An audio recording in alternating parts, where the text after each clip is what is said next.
Good morning! Ngayong araw, day off ko na naman. Nilinis ko muna yung kwarto namin dahil wala yung mga bata na laging nanggugulo sa akin. At dahil maaga nga silang nagising, maaga din silang naglaro at nagtatampisaw.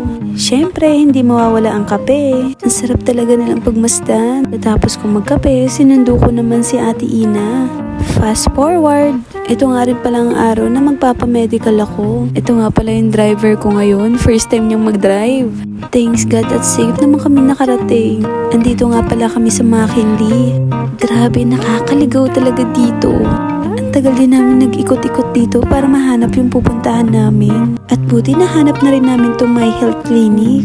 Natapos din ako sa wakas. Naghahabol na rin kami ng oras para magpa-change oil. At buti na lang nakahabol pa kami. Dahil tumagal din ako sa medical ko. Ito nga pala si Monday. Ito nga pala yung pinasok ko sa Grab.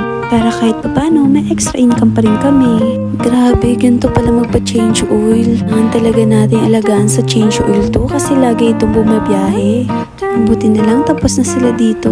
Dahil medyo matagal pala magpa-change oil. Away gabayan niyo po Lord ang biyahe neto araw-araw. Buti na lang hindi pa ganun kainip si Smee. Kaya nilaro-laro ko na rin. Gandito na lang muna. Salamat sa nanonood. Amping!